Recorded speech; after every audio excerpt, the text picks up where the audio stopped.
پشتونوں کی اصلیت اور نسب کے بارے میں زمانہ قدیم سے قسم قسم کے روایات اور نظریات کا اظہار کیا گیا ہے۔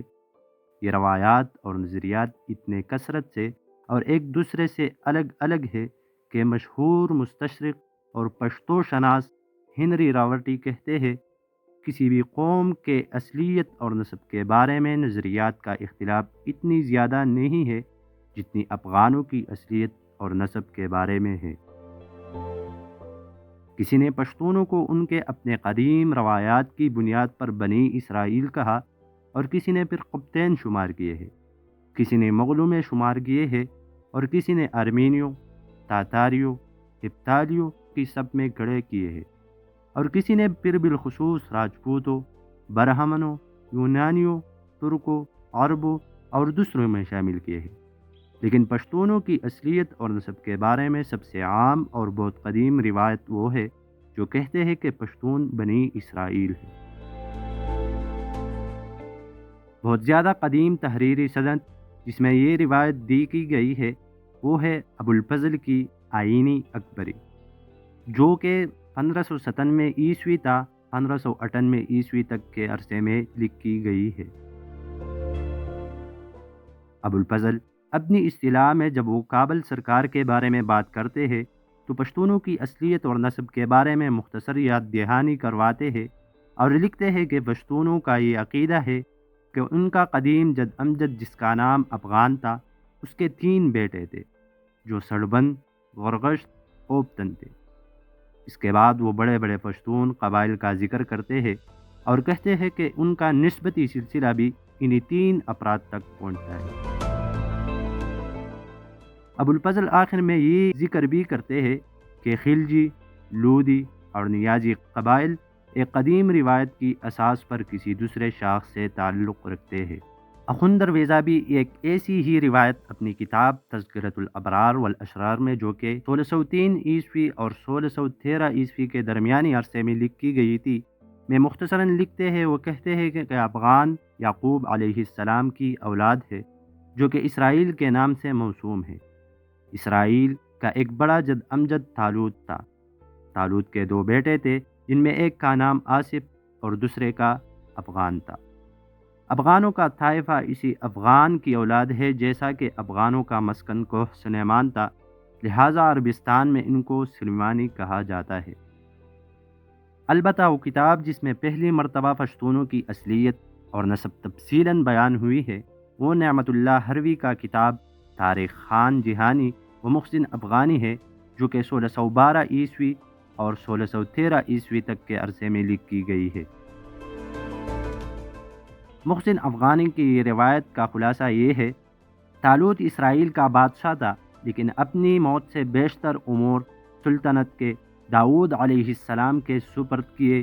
47 سال حکمرانی کے بعد کسی جھگڑے میں مارے گئے۔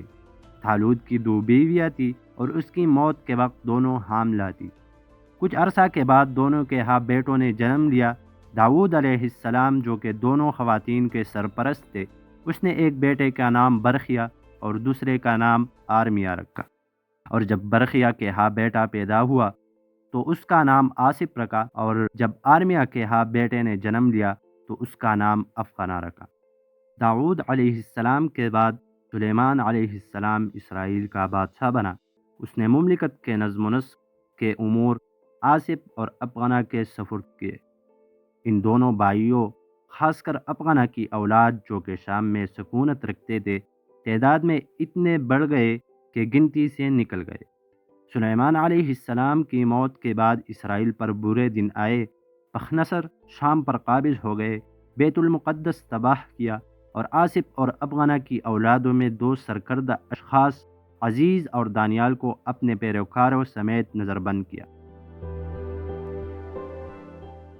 بعد میں نصر نے اسرائیل کے 12,000 سرکردہ افراد قتل کیے اور باقی آصف اور افغنا کے ساتھ غور، کابل، کوہ پیروز اور کندہار کے آس پاس علاقوں میں دھکیل دی۔ افغانہ کی اولاد نے ان علاقوں میں رہائش اختیار کیا۔ جب خالد بن ولید رضی اللہ تعالی عنہ مسرب با اسلام ہوئے، انہوں نے ان لوگوں کو مکتوب بھیجے اور پیغمبر اسلام کی بعثت کی خوشخبری سنائی اور اسلام قبول کرنے کی دعوت دی۔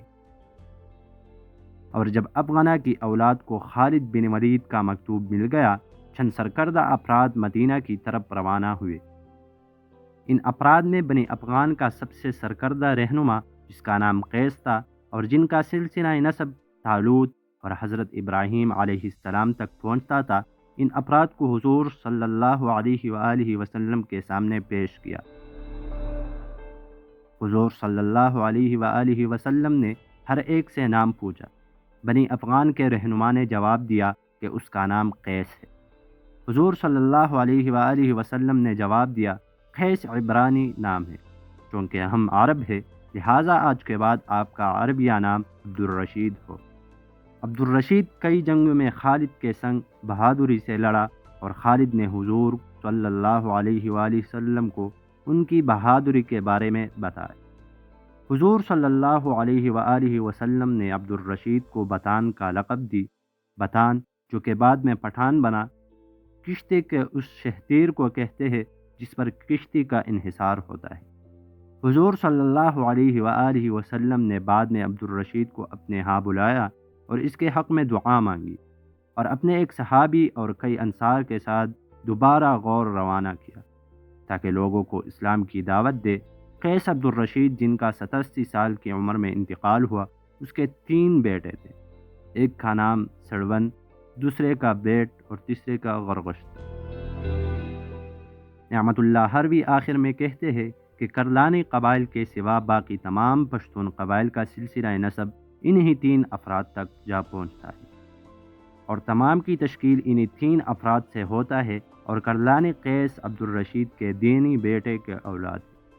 نعمت اللہ حروی کے بعد بھی بہت سے واقعہ نگاروں اور حتیٰ کہ خود پشتون مؤلفین مثلا افضل خان خٹک، حافظ رحمت خان، زردار خان اور قاضی عطاء اللہ خان نے پشتونوں کو بنی اسرائیل کہا ہے۔